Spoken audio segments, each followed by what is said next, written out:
encerrar a nossa palestra. Quero ser bem rápido, eu tenho até meio-dia, como o pastor falou, né?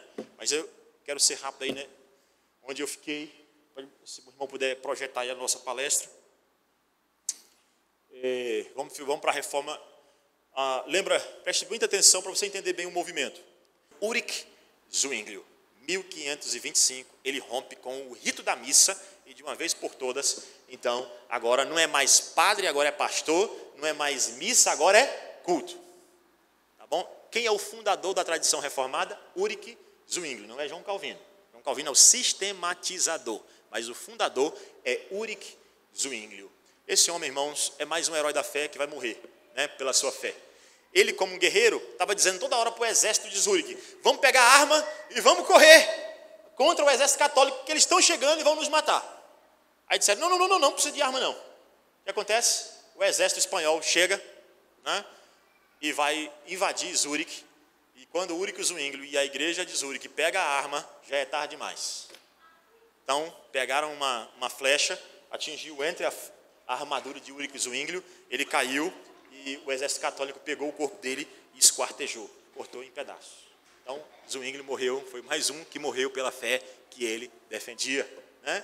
E lá, em Zurique, não conheço o lugar, tá? Só pelo Google. Então, o Google, você pode ver essa imagem aí tranquilamente, e também, quem foi lá já pode testificar. Se alguém já foi lá em Zurique aqui, se foi, já pode testificar isso aqui que eu estou dizendo, está lá, Zwinglio com a espada na mão e a Bíblia na outra, tá? Que a reforma foi assim, espada na mão e Bíblia na outra, é isso que ele queria, que a igreja se defendesse dos seus inimigos. Então, essa aí foi a reforma, ainda é a reforma calvinista. Só que quem deu cara não foi esse homem, porque ele morreu. Quem foi que vai desenvolver o trabalho dele? Um indivíduo chamado João Calvino, que é o nosso mais próximo dos reformadores, concorda? O nosso mais próximo dos reformadores é Ulrich Zwinglio. Por quê, irmãos? Esse homem foi que deu de fato a cara que a igreja presbiteriana tem. A sua teologia, ele é o sistematizador da tradição reformada. Então, quem é esse homem? Ele nasceu em Noyon, em 1509, né? Morreu em 1564. Viveu aproximadamente 55 anos e fez muita coisa, irmãos. Muita coisa mesmo. Tá? Deus levantou alguns homens em caráter especial. Homens como Lutero, Calvino. Calvino viveu pouco e fez muito, né? Jonathan Edwards viveu a mesma coisa, fez muito. Ashbel Green Simonton viveu pouca coisa e fez muito. Deus usa algumas pessoas assim, mesmo, pela sua misericórdia e graça. Tá? Ele levantou João Calvino. Pastor, e como foi que esse cara teve acesso a estudo? Lembra de Lutero, que teve acesso porque o pai herdou lá dinheiro do seu pai e acabou também investindo muito bem, deu certo, e investiu nos estudos do filho. Lutero teve acesso às melhores escolas que alguém poderia ter. Calvino não foi diferente. Só que Calvino teve um acesso ao dinheiro de outra maneira. O pai dele não era rico, mas era amigo do bispo de Noyon, né? Era amigo do bispo. E aí o que aconteceu? A igreja católica decidiu dar um benefício eclesiástico para Calvino. O que é um benefício eclesiástico? Uma bolsa de estudos. Tudo que acontecia no altar, aqui não é altar para nós, obviamente, estou só para você entender o que acontecia lá no período da igreja católica. Tudo que acontecia no altar da igreja católica, e até hoje o que acontece? Vai batizar? Paga. Casamento? Paga. Ou não? Extrema-unção? Paga. E aí, então, tudo que acontecia no altar da igreja era pago e ia para a manutenção dos estudos de Calvino. Você imagina, né, que o dinheiro católico foi que investiu nos estudos de Calvino. Então, Calvino é o contrário de Lutero. Enquanto Lutero, o pai queria que ele fosse um advogado, ele se tornou um padre. O pai de Calvino queria que ele fosse um padre e ele foi estudar direito.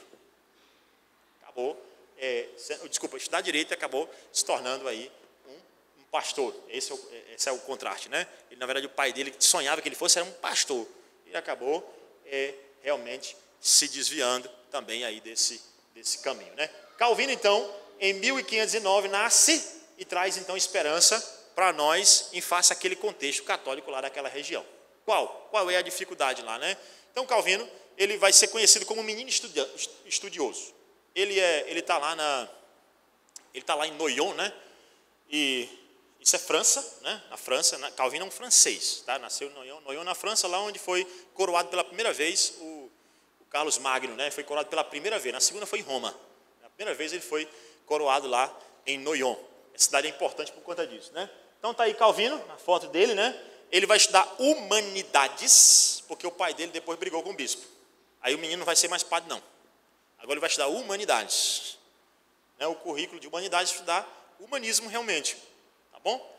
Então, Calvino vai para Paris, estudou nas melhores escolas, nas melhores universidades, Colégio de Montaigu, Colégio de Damasco, e Calvino também estudou com os melhores hebraístas. Calvino era muito bom de hebraico, muito bom de grego. Estudou com um indivíduo chamado Melchior Oumar, né? Esses homens tiveram bons professores. Por isso a gente tem que investir, irmãos, para os nossos filhos estudarem muito bem. Não precisa ser assim, na melhor escola de Brasília. Você dá uma boa educação para ele, ou se no homeschool, ou na escola confessional, onde for, você dá uma excelente educação para o seu filho. Excelente educação para ele. Então, esse Calvino vai ser convertido. Interessante, irmãos, Calvino não fala muito dele.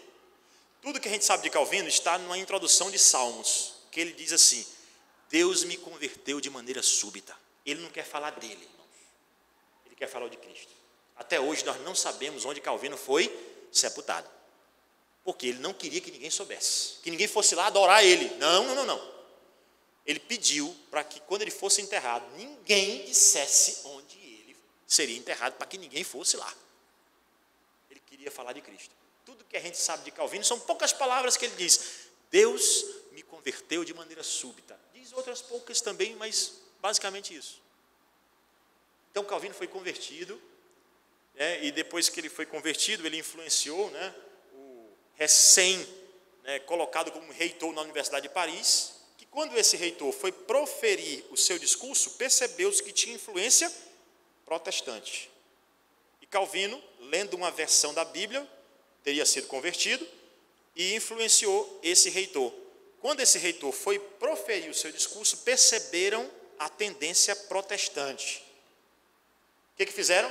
Rapaz, vamos... Isso aí é a influência do menino inteligente. Era assim que Calvino era conhecido. O menino inteligente. O rapaz inteligente. Que ele estudava muito, né? Aí então, vamos pegar o menino inteligente, vamos matar ele. Vamos prendê-lo.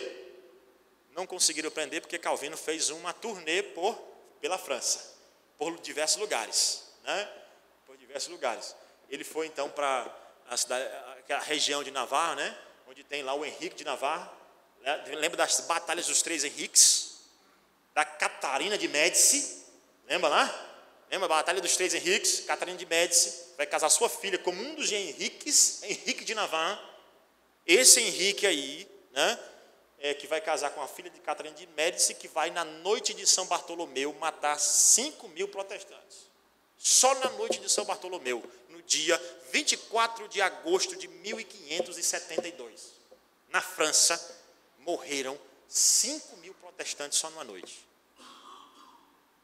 Irmãos, foi um banho de sangue para protestantes. Que defendiam a sua fé.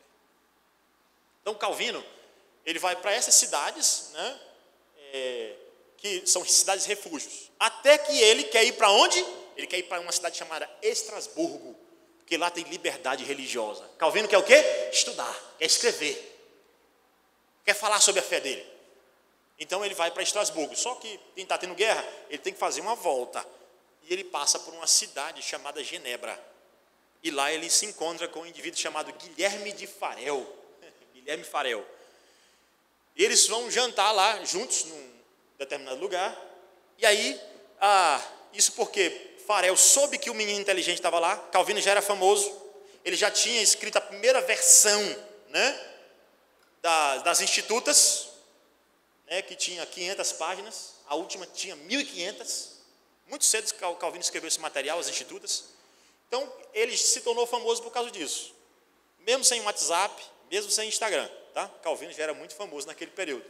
O Instagram e o WhatsApp estavam desatualizados, desativado, Então, Calvino, ele passa por Genebra, vai jantar com Guilherme de Farel, tomar lá um café com ele, e é onde acontece aquela história que todo mundo conhece, Que Guilherme de Farel vai fazer um convite irrecusável para Calvino. Qual é o convite? Ele vai dizer: Calvino, fica aqui para levantar uma grande reforma comigo em Genebra. E aí então Calvino diz: não, eu quero estudar, eu quero ir para Genebra, eu quero escrever. Eu quero estudar sobre teologia. Então Guilherme de Farel é mais incisivo e diz o seguinte: se você não ficar aqui, Deus vai amaldiçoar os teus estudos. Deus vai amaldiçoar a tua vida, porque tu está vendo uma oportunidade do reino de Deus e está virando as costas. Depois desse convite irrecusável, Calvino decide ficar em Genebra e desenvolve a reforma, então, lá em Genebra. Só que, com pouco tempo de reforma, Calvino e Farel vão ser expulsos de Genebra. Por quê? Porque dizia que a reforma era dura demais. Os homens estavam pregando só a Bíblia. Isso é duro demais. E aí então Calvino vai para onde? Vai para a sonhada Estrasburgo, para onde ele mais queria ir. E lá ele se encontra com um outro reformador chamado Martin Bucer. Esse Martin Bucer está lá em Estrasburgo, cidade também refúgio. E é lá que Calvino vai ter, entre aspas, os melhores dias da vida dele. Por quê? Ele vai casar com Idelete de Bury. Vai se casar. É bom demais casar, né? Então ele vai lá, se casa.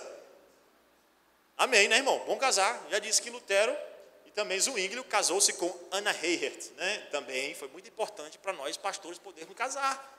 Então Calvino vai lá e casa com Idelete de Bury, uma ex-anabatista, uma viúva de um anabatista. Então Calvino casa-se com ela. Tem os melhores dias da vida dele, porque escreve como louco. E quando ele estava muito bem em Genebra, ou desculpa, em Estrasburgo, chega um padre lá em Genebra e começa a escrever contra a igreja de Genebra, um cara chamado Sadoleto. Começa a escrever para a igreja dizendo assim: voltem para o catolicismo. Lembra que quando o Papa Francisco assumiu, ele disse o seguinte: voltem para casa, para nós, né? Não, não vamos para casa não, nossa casa é aqui, né? Mas foi mais ou menos isso que fizeram. Só que a igreja não tinha argumento bíblico para refutar o Sadoleto. Não é Serveto, tá? É Sadoleto. Então não tinha como refutar Sadoleto. O que eles fazem? Escreve para Calvino, diz: Calvino, ajuda nós. Nos ajuda, Calvino. A gente não sabe refutar Sadoleto. Nos ajude. Aí então Calvino vai escrever uma obra chamada Resposta a Sadoleto. Está na íntegra na internet isso aqui, tá? Resposta a uma das melhores refutações que existe, inclusive. Então, Calvino, apologia, defesa da fé mesmo, vai escrever Resposta de Calvino a Sadoleto. Irmãos, a igreja vai ficar maravilhada com a resposta. Ele vai dizer assim: Calvino, volta para cá, por favor. Volta para cá. E Calvino disse: volto nada. Deus me livre, daí eu já saí. Vocês me expulsaram da igreja. Ô Calvino, volta! Nós te amamos. E Calvino diz: volto não. Só que aí quem vai vociferar com Calvino é Martin Bucer. Você vai dizer: Calvino, vai para lá que tu vai. Deus te chamou, foi para lá. Vai embora. E Calvino então volta para Genebra. Quando Calvino volta para Genebra, irmãos, ele desenvolve a reforma lá. E Calvino faz um dos melhores desenvolvimentos de reforma. Na verdade, o melhor desenvolvimento da reforma protestante foi Calvino, porque foi a mais impactante. Até hoje, irmãos, até historiadores gerais, historiadores católicos, dizem que Calvino, e até sociólogos, né? Se você já leu Max Weber, né? A Ética Protestante e o Espírito do Capitalismo, você vai ver ele reconhecendo que Calvino tem uma grande influência no mundo ocidental. Calvino é conhecido como o pai das modernas nações ocidentais, por causa da democracia, né? Também. O conceito de democracia surge muito no seio da reforma protestante. Antes era centralizado, e ele falou de descentralização do poder. Entendeu, irmãos? Então, Calvino ele vai desenvolver um trabalho fantástico. O que Calvino fez lá que foi tão fantástico? Primeiro, ele pegou uma Genebra com 3.000 pessoas, aproximadamente, somente, cidade, habitantes. Pobre, irmãos, muito pobre. Quando Calvino morreu, essa cidade era riquíssima, tinha muito mais habitantes, e era riquíssima, não somente espiritualmente, mas financeiramente. Até hoje é referencial no mundo inteiro, a Suíça. Genebra se destacando. Então, por quê, irmãos? Influência do Evangelho, pode ter certeza. Onde o Evangelho passa, ele traz prosperidade espiritual e também prosperidade financeira. Isso não é teologia da prosperidade. Não, irmãos. Quando faz o princípio bíblico, Deus abençoa. É o princípio da aliança. Me obedece e comerás o melhor dessa terra. Me desobedece e eu vou te matar na terra. É assim que é o princípio bíblico, né? Então, Calvino, ele consegue trazer aquilo que é chamado de cosmovisão calvinista. Ele comentou quase todos os livros da Bíblia. Quase todos. Pregava demais em Genebra. Corajoso que só ele. Escreveu cartas a reis, escreveu um saltério, escreveu um inário e criou uma escola. A Academia de Genebra, que hoje é a Universidade de Genebra. Tudo é influência de Calvino. Você imagina o que esse homem fez, irmãos? Foi uma potência mesmo. E a sua obra magna, sem dúvida, é As Institutas da Religião Cristã. É um material magno de João Calvino. Que material extraordinário que vale a pena você ler. Ah, pastor, é muito grande. Lê devagarzinho, irmãos. Devagarzinho. Dirimindo, quem sabe, né, fazer um grupo de estudo para estudar as Institutas da Religião Cristã. Um material extraordinário. Extraordinário.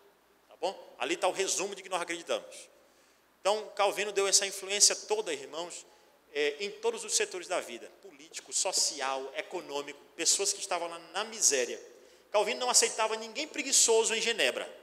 Como ele tinha uma certa influência, né, por conta havia essa união em Genebra, não que ele pregasse isso, né, ele pregava separação, mas Calvino tinha muita influência. Então, Calvino não aceitava ninguém preguiçoso em Genebra. Ele dava 6 meses para o camarada arrumar um emprego. Se ele não arrumasse, ele mandava embora.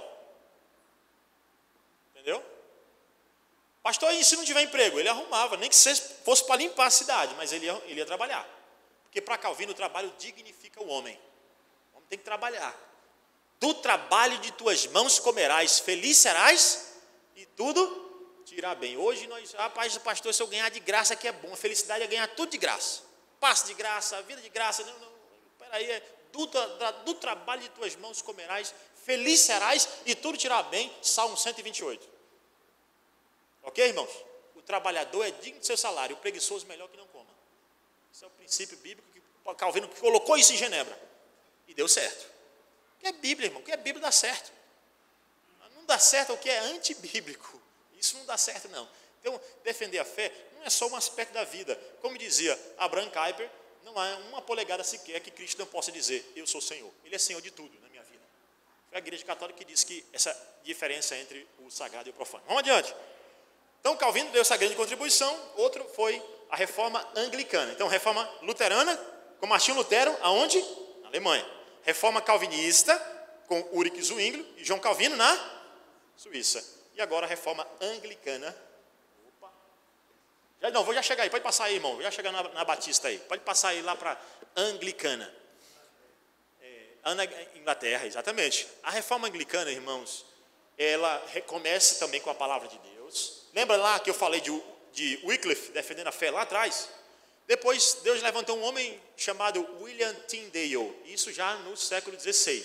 William Tyndale foi um homem que, pode deixar aí, bem no início aí, pode deixar aí, irmão. Ele defendeu a Bíblia, a Bíblia na mão do povo. O que ele fez? Traduziu a Bíblia do Erasmo de Roterdã para o inglês.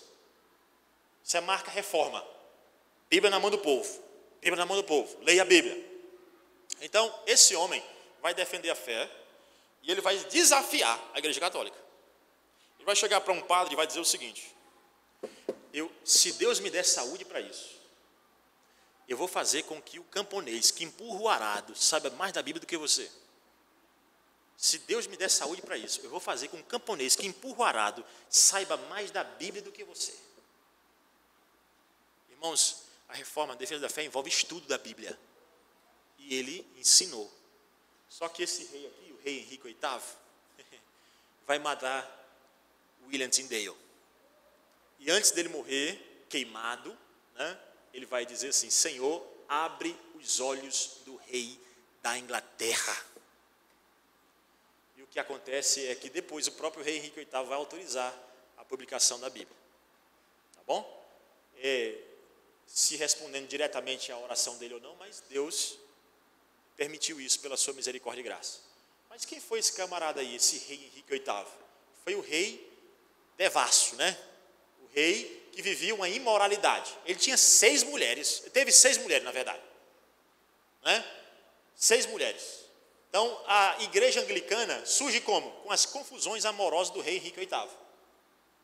Ele está casado com Catarina de Aragão e quer se divorciar dela porque supostamente ela não pode lhe dar um filhinho, um homem. Então ela não pode me dar filho. Então, eu quero me divorciar dela. O rei Henrique VIII. Ele teve 6 mulheres. A primeira, Catarina de Aragão. Quem é Catarina de Aragão? Filha de Isabel. Quem é Isabel? A católica da Espanha, meu amigo. Por que que o Papa... Aí, o que acontece? Ele vai pedir o Papa para se divorciar da Catarina de Aragão. E o Papa diz, não. Mas você acha que o Papa não deu porque ele era contra o divórcio? Não, ele não deu porque ela é filha de Isabel, a católica da Espanha, a maior reformadora do catolicismo. Ela está lá levantando uma grande reforma contra... Por que que a Espanha até hoje tem resistência ao protestantismo? Meu irmão, trabalho da Isabel, a católica, contra o protestantismo. Grande mesmo. Inclusive até tradução latina tinha, a famosa Poliglota Complutense. E o reformador é um cara chamado Francisco Ximenes de Cisneros. Foi o reformador lá junto com a Isabel, a católica da Espanha. Ela é casada lá com Fernando Castelo e Aragão, os dois reinados dos dois. Tá? Então, a Península Ibérica nunca gostou do protestantismo. Não é verdade? Nunca. Então, eu vou falar isso já fechando quando falar do Brasil, né? A proposta é essa. Então, o que acontece? O rei Henrique VIII se divorcia sem a autorização do Papa. Ah, o Papa não quer não? Tudo bem, pois eu agora, a partir de agora, a igreja da Inglaterra não está mais ligada ao Papa. Através de um ato chamado Ato de Supremacia, em 1534, o rei Henrique VIII diz o seguinte, eu sou o Senhor Supremo da igreja da Inglaterra. A partir de agora, não tem mais igreja romana aqui dentro. A igreja aqui é a igreja anglicana, ou na verdade, a igreja da Inglaterra. O anglicanismo surge com Elizabeth, né? Então, ele vai dizer, a igreja anglicana, a igreja da Inglaterra, agora é a igreja que vai existir aqui dentro. Catolicismo, não mais. E aí, o que ele faz? Ele pega um arcebispo de Canterbury, né, da Cantuária, que é a principal catedral da Inglaterra até os dias atuais. Não é a de Westminster, né, mas a principal é a de Canterbury. A da Cantuária é a principal, a principal catedral ali. Essa catedral, né, tinha um bispo. E o bispo lá é o Thomas Cranmer. E o Thomas Cranmer se destaca como reformador ali dentro. Ele já tem ideias reformadas. Né? Não como Calvino, obviamente, ainda, mas ele tem ideias. E como ele vai ser o autor, irmãos, dos 39 artigos da religião que até hoje é defendido pela igreja anglicana. E também o Locke, o livro de oração comum, também foi ele que escreveu. Só que o rei Henrique VIII morreu. Quem foi que subiu ao trono? Quem lembra aí da história? O rei menino, Eduardo VI. O rei menino, que começou a reinar com 10 anos e morreu com 16. Morreu muito rápido, né? Rei menino, Eduardo VI. Né? E ele é responsável, irmão, por tornar a Inglaterra protestante. Porque o Thomas Cranmer se torna de uma vez por todas agora um grande líder. John Knox, o pai do presbiterianismo, está lá. Ainda não conheceu a fé reformada, mas está lá. E é um pregador da corte inglesa. Só que o rei menino morreu com 16 anos. Quem foi que entrou no lugar dele? Lord Mary, a Maria Sanguinária, né? A diaba. De fato foi, irmãos. Pense numa mulher cruel. Ela matou 300 protestantes na Inglaterra. John Knox caiu fora, meu amigo. Mas ela vai pegar o Thomas Cranmer, né? O arcebispo da Cantuária, que era protestante, e ela vai dizer para ele, vai chamar ele, vai dizer, negue a fé. Protestante. E o que o Thomas Cranmer vai fazer, irmãos? Vamos lá? O que ele vai fazer? Ele assine aqui, negando a fé. O que ele vai fazer? Ele vai assinar. Ele assina e eu volto atrás. Só que um dia depois, ou dias depois, ele diz, ei, me volta diante da rainha de novo. Eu preciso falar com ela, eu estou arrependido. Me volta diante da rainha de novo. E ele colocado diante da rainha novamente. A rainha disse, o que você quer? Ele disse, eu quero dizer que eu não nego a minha fé protestante. Pois se você não negar, você vai morrer agora, Thomas Cranmer. Ele disse, pode matar. só tenho um pedido para fazer. Qual? Me dê uma pira antes. Uma pira é uma bacia de ferro. Acende o fogo nessa pira, por favor. Acenderam o fogo na pia, na pira, né? Colocaram ao lado dele. Botaram o fogo. Ele pegou a sua mão e botou dentro do fogo. Ele disse: aquela que assinou é a primeira a pegar fogo. Eu voltei atrás. Eu me arrependo. Estou pronto para morrer pelo Evangelho. E esse homem morreu em defesa da fé. Teve seu corpo todo queimado. Morreu mais um herói da fé. Quantos? Muitos, né, irmãos? Morreu mais um herói da fé. Thomas Cranmer. Mas a Maria Sanguinária assustou todo mundo. John Knox e um grupo de ingleses foram para onde? Para onde? Para Genebra. Genebra. Quem é que está em Genebra? João Calvino. Quando chegaram lá, eles não sabiam direito o que era fé protestante, reformada. O que Calvino vai fazer? Vai ensinar para eles o que é ser reformado de verdade. Espera aí, vem aqui, senta aí, que eu vou ensinar para vocês o que é fé reformada, de fato, de verdade. Calvino começa a ensiná-los. A Blood Mary morreu, a Maria Sanguinária. Subiu ao trono quem? Elizabeth I. Não é essa daí, tá, irmãos? Muito embora essa tenha vivido muito, né? Essa aí viveu muito, mas não é ela. Mas a Elizabeth lá viveu muito também. Reinou 45 anos. A de lá. Acho que é mal de Elizabeth, né? Viveu muito. Mal não, bom, né? Então ela lá, a Elizabeth I, ela então reinou 45 anos. 45 anos. Aqueles irmãos que estavam lá com Calvino, na hora que souberam que a Blood Mary morreu, eles disseram: oh, graças a Deus, vamos voltar para a Inglaterra. Quando eles chegam na Inglaterra, pensando que agora vai ter uma reforma, eles veem que a Inglaterra de reformada não tinha nada. O que eles dizem? Eles dizem: nós precisamos de uma transformação. Precisamos de um culto mais puro, de uma doutrina mais pura e de uma vida mais pura. Eles foram apelidados de puritanos. Quem são os puritanos? Os alunos de Calvino, que aprenderam com Calvino e agora voltam para a Inglaterra, depois da Maria Sanguinária, e são chamados de quê? Apelidados, tá? Que é um apelido. Esse aí é puritano. Esse aí é puritano. Só quer ser purinho, vida pura, doutrina pura, culto puro. Aí então eles são apelidados de puritanos. Entre eles se destacam, você tem vários puritanos de primeira geração, né, segunda geração, tem os autores da Confissão de Fé de Westminster, tá? Esses homens são homens que defenderam a fé, irmãos, com a própria vida. Um deles se destaca no século XVI, William Perkins. William Perkins, os escritos dele venderam mais do que os de Calvino na Inglaterra. Você tem ideia? Não foram traduzidos todos ainda, só uma obra chamada A Arte da Profecia. Uma delas foi traduzida pela Monergismo, traduziu recentemente. A Arte da Profecia, que é a arte da pregação, a arte de pregar. Material extraordinário. Então, depois da Elizabeth vem quem? Vamos lá, quem é bom de história aí? Ligeirinho, irmãos, estamos chegando no final. Depois da Elizabeth vem quem? O James I da Inglaterra, o sexto da Escócia. Não acharam mais nenhum descendente dos Tudors, que era a dinastia do rei Henrique VIII. Teve aquela série aí que eu não indico para ninguém, tá? Porque acaba sendo um filme pornográfico aquilo. The Tudors, os Tudors, né? Que é a dinastia do rei Henrique VIII, que saiu pela Netflix aí, mas não presta. Eu comecei a assistir, é um filme de imoralidade. Então, infelizmente, filme não, uma série, né? Então, infelizmente, não dá para você assistir, né? Não dá para a gente assistir.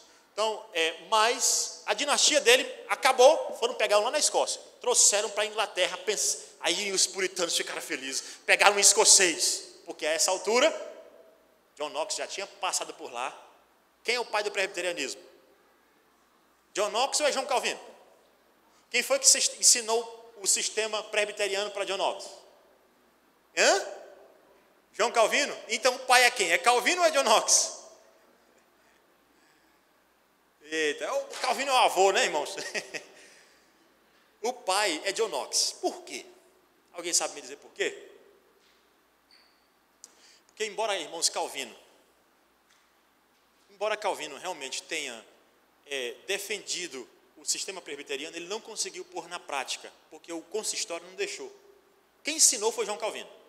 Segundo, o sistema de Calvino tem uma diferençazinha do nosso. Nós temos 3 ofícios. Calvino tem 4. Nós temos o ofício de pastor, presbítero e diácono. Calvino tinha pastor, presbítero, diácono e mestre.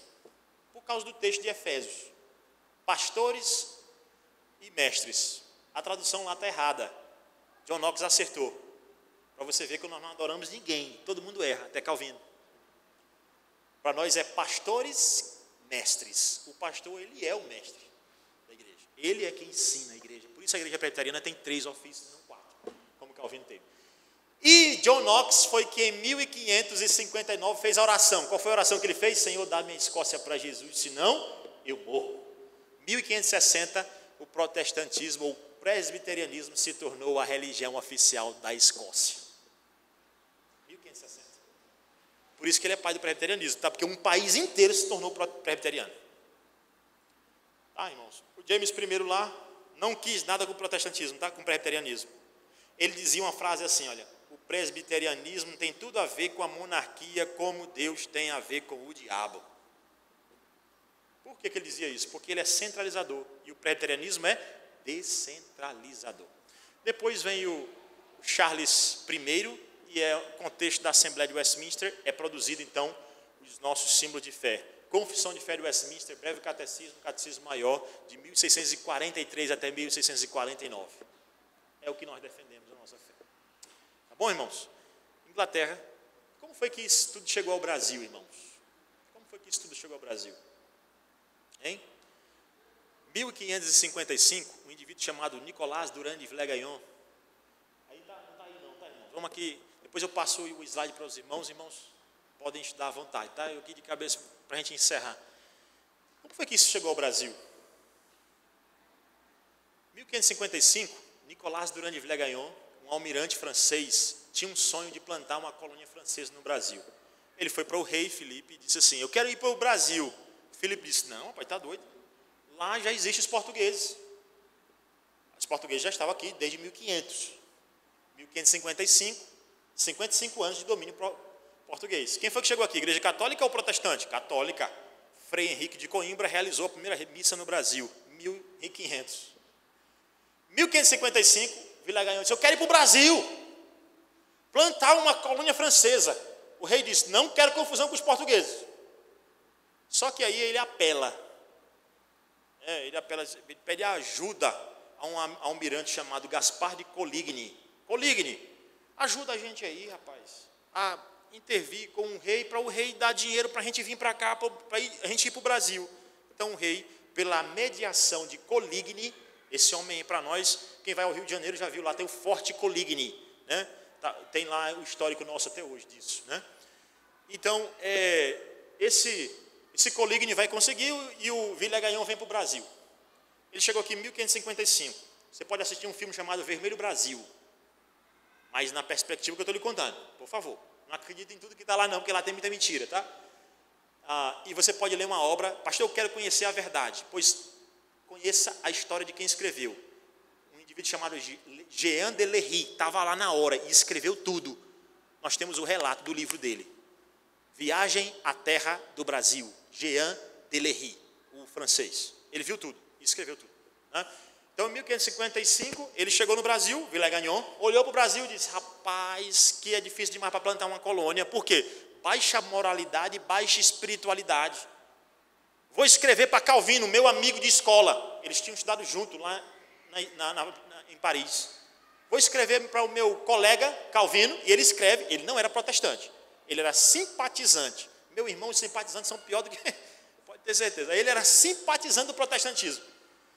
Ele escreve para Calvino, Calvinão, meu amigão, manda aí uns reformados para cá, para a gente montar uma colônia cheia de piedade e séria no proceder ético. Então Calvino ficou muito feliz, e em 1557, dia 10 de março de 1557, eles chegaram aqui no Brasil e realizaram o primeiro culto protestante do Brasil e das Américas.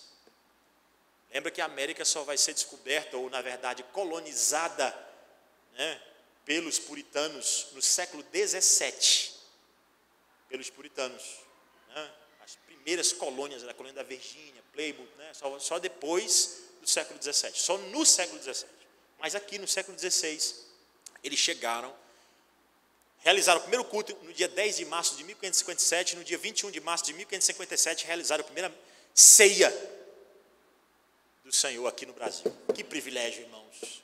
Que privilégio. Na América, o protestantismo chegou primeiro aqui, no Brasil, no Rio de Janeiro. Mas a tristeza nossa é o quê? Que o próprio Villegagnon depois se levanta contra os protestantes por causa da discordância da ceia. Porque a visão dele era transubstanciação e a nossa é visão real e espiritual do corpo e do sangue de Cristo no momento da ceia do Senhor.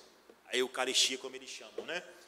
Então, a discordância, ele vai mandar os protestantes embora, eles vão embora em janeiro de 1558, e na saída do Brasil, na saidinha aqui do Brasil, a embarcação estava muito pesada. 5 deles tiveram que voltar. Esse rapaz está muito pesado, vamos voltar. Voltaram para Villegagnon. Villegagnon respeita ainda um pouquinho, mas daqui a pouco diz que eles são, na verdade, não é nem só protestantes hereges, mas eles são o quê? São espiões. E aí eles pegam e Villegagnon, né, auxiliado por um indivíduo chamado João Coitac, né, eles fazem 15 perguntas para eles e dá 12 horas para eles responderem. 15 perguntas e 12 horas. Depois de 12 horas, então, eles respondem. O principal escritor ali é Jean de Bordel, Matthieu Vernel, Pierre Bourdon, Jacques Le Ballet, né, são os homens que estão lá escrevendo a nossa confissão de fé da Guanabara, a primeira confissão protestante aqui no Brasil, irmãos. Defesa da fé. Nossa, aqui, em solo brasileiro. Você pode ler na íntegra a Confissão de Fé da Guanabara ou Confissão de Fé Fluminense, como ela é conhecida também, por ser naquela região do Rio de Janeiro. Então, o que vai acontecer com esses irmãos? O que escreveu vai morrer na hora. Irmãos, esses homens escreveram só com a Bíblia na mão. Não era pastor, não. O Pierre Richer e Guilherme Chartier já tinham ido embora. Que estava lá era crente comum. Não tinha feito curso de teologia, mas sabia defender muito bem a sua fé. Quem escreveu, Villegagnon primeiro deu um tapa no rosto dele, e depois enforcou ele, e jogou o seu corpo na Baía da Guanabara, no Rio de Janeiro. O segundo, do mesmo jeito. O terceiro, do mesmo jeito. O quarto, oscilou na fé. André Lafon era o único alfaiate da embarcação, e vacilou, negou a fé, escapou. E o outro, Jacques Le Ballet, fugiu, foi embora. Para São Vicente, depois foi capturado. E quando o último governador-geral do Brasil, Mendes Sá, e seu sobrinho Estácio de Sá, 1567, expulsaram os últimos franceses do Brasil, o padre José de Anchieta vai pegar esse irmão e vai enforcar com suas próprias mãos. Razão pela qual o padre José de Anchieta nunca tinha sido canonizado. Só quem teve essa coragem foi o Papa Francisco. Em 2014, canonizou o José de Anchieta, que é conhecido como Santo do Brasil. Pois esse Santo do Brasil enforcou o calvinista com as suas próprias mãos. O catolicismo vai negar isso até a tampa. Essa foi minha dissertação de mestrado. Foi exatamente sobre isso. Fui pesquisar nos companheiros dele de ordem. Né? Frei Henrique, Frei Vicente de Salvador estava lá, escrevendo tudo nos relatórios lá para a Companhia dos Jesuítas, Companhia de Jesus. No relatório ele está dizendo lá que ele matou para o bem do protestante. Não sei que bem é esse, né? Mas ele diz que foi para o bem dele. Porque ele disse que o algoz, na hora de matar o protestante, deixou ele sofrendo. Para ele não sofrer, ele foi lá e matou com as suas próprias mãos. Mas matou, irmãos, o protestante. Morreu o mártir aí também. Então, a primeira tentativa de frustrada de inserção do protestantismo no Brasil foram com os franceses. A segunda foi lá no Nordeste, região boa do Brasil, né? Lá, 1624 até 1654, 30 anos de Brasil holandês. Um calvinista chamado João Maurício de Nassau, Deus levantou para levar o protestantismo para lá.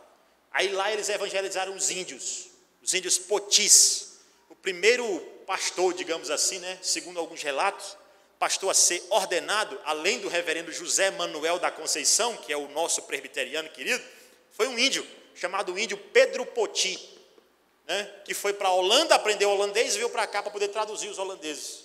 Irmãos, esses camaradas fizeram um trabalho fantástico, lindo trabalho. Que trabalho foi esse, pastor? Evangelizaram os índios, traduziram a Bíblia, traduziram um catecismo para a língua tupi. Tinha liberdade de culto para outras religiões, inclusive. A primeira sinagoga do Brasil está lá, na época do Brasil holandês, em Recife. Quem vai ao Recife está lá no antigo Recife, a primeira sinagoga do Brasil, no período do Brasil holandês. Desenvolvimento do Brasil. Eles sabiam mexer com a cana-de-açúcar. Eles trouxeram os primeiros estudos de fauna e flora do Brasil. E trouxeram a fé, irmãos.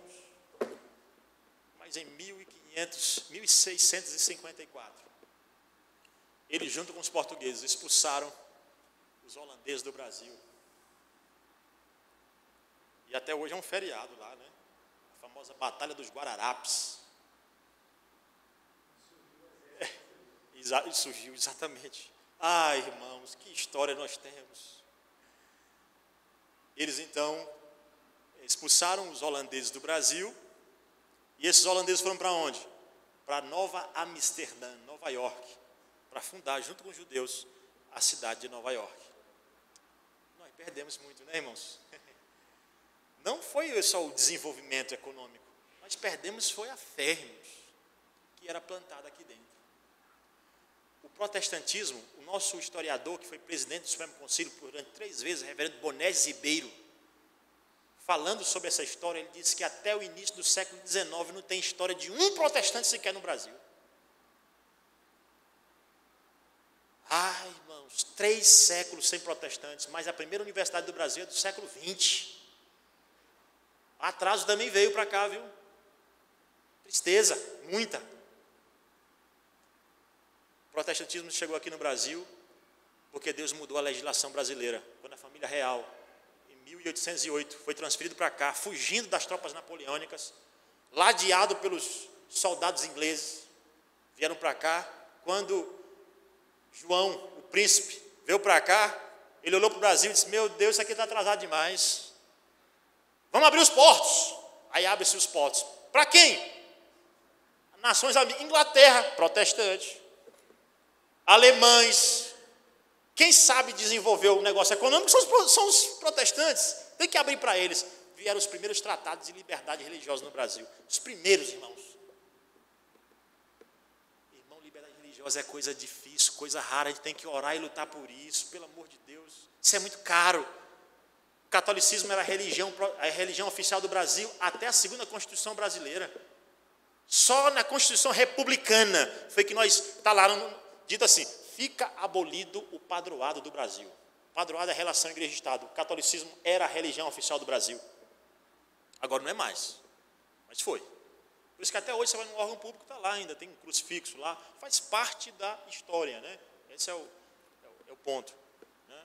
Então, o protestantismo para entrar aqui, irmão, foi com muita dor mesmo. Né? Então, a primeira Constituição dava uma liberdade limitada. Né? Então, em 1824, nós tivemos uma liberdade limitada de religião aqui no Brasil, tá? Que não podia ter templo com esse nome, Igreja Presbiteriana do Lago Sul. Não podia ter isso não, irmãos. Era casa sem formato de igreja e sem proselitismo, ou seja, sem evangelizar. E não podia ir para o cemitério público, ou seja, não tinha nem onde cair morto, de fato e de verdade. Misericórdia, irmãos. E hoje a gente pode dizer: não, tanto faz. Irmãos, liberdade religiosa é coisa rara. Lute por isso, ore por isso, ore por bons líderes. Orai para que vivais vida tranquila.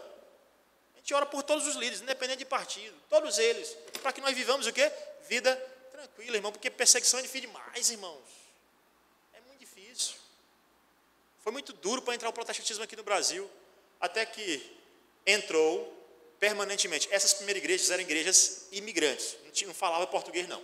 A primeira igreja que de fato tinha língua portuguesa no Brasil, quem plantou foi Robert Kelly e sua esposa Sarah Kelly. A igreja evangélica fluminense. A primeira igreja evangélica de fato plantada no Brasil, igreja congregacional, em 1858. Simonton chegou um ano depois, no dia 12 de agosto de 1859, Simonton chegou aqui no Brasil. O que Deus fez por a vida desse homem, irmão, foi só isso. Ó. Ele plantou a igreja, ele plantou um presbitério, plantou o primeiro periódico protestante do Brasil, ordenou o primeiro pastor, né, que era um padre, José Manuel da Conceição, E ele também fundou o primeiro seminário protestante do Brasil. Morreu com 34 anos. Eu já estou com 39, chega, estou me tremendo, não sai nada. Ai, irmãos, Deus usa de novo, né? Senhor, tem misericórdia da nossa geração. Cuida de nós. Esses homens, irmãos, deram a vida pelo Evangelho. Não foi só Simonton, não, né? Tinham seus companheiros. Blackford, seu cunhado, né? Chamberlain, que foi quem plantou a escola americana em 1870, hoje o Instituto Mackenzie, né? Escola americana em 1870, né? Nós tivemos aí então a plantação dessa escola, né? A primeira, uma escola que já colocava homens e mulheres juntos, né? Homens e mulheres juntos, sem fazer essa distinção realmente. Foi um avanço para a educação brasileira, né? Hoje tem influenciado bastante, mas temos outras escolas, né? Tem o 15 de novembro, lá no Nordeste, lá em Garanhuns, tem a escola americana, Instituto Gammon, né? Tem outras instituições também. Precisamos plantar mais, né? Vocês têm aqui uma estrutura fora do comum, né? Pode investir aí em escolas, universidades, irmãos, precisa fazer isso. Onde a reforma protestante chegava, ele ia para a educação. Sabe por quê? Porque é aí que o inimigo vai. É aí que o inimigo vai. O famoso marxismo cultural entra por aí, né? Entra por aí, entra pela janela da educação, aqueles valores contra a família, né? Contra os princípios de o que é a família. Lembra que o próprio Karl Marx, ele é de fato, bate de frente com a família. Basta você ler os escritos dele, de frente. Só que ele ia mais para o lado belicoso. Mas quem vem depois dele, né? Ou do lado dele, né? Engels, e depois você tem outros grandes nomes aí, né? Anthony Gramsci, que vai no marxismo cultural, né? É lá na educação. Então a igreja protestante percebeu que é melhor ir na educação e lá devagarzinho, né? Quem ele influenciou, né, o Karl Marx muito na educação foi o próprio Paulo Freire, né? Você vê isso aí na Pedagogia do Oprimido e tantas outras. Se você tiver acesso a esse material aí, você vai poder fazer uma comparação que não tem nada a ver com o protestantismo que nós defendemos. Defesa da fé, irmãos. O que a gente observa nisso tudo? Esses homens eram corajosos e ninguém faz nada sozinho, irmãos. Não deixa o pastor sozinho na reforma, não. Chega do lado dele, luta do lado dele, ele precisa de vocês. Por favor, chega junto com o pastor, chega junto com os pastores, na verdade, chega junto com o conselho, eles precisam de vocês, irmãos. Ninguém faz nada sozinho, Calvino não fez nada sozinho, tinha um colégio em Genebra, né? Lutero não fez nada sozinho, tinha um monte de gente com ele, irmão, ninguém faz nada sozinho, não. A igreja precisa estar unida, por isso que Pedro vai dizer, rapaz, se além da perseguição, nós ainda estivermos divididos, aí nós vamos perder essa guerra. Porque briga de fora a gente já tem demais. Então, por favor, une as mãos e vamos fazer uma nova reforma. Vamos lutar pela fé que uma vez por todas foi entregue aos santos. Amém. Que Deus te abençoe.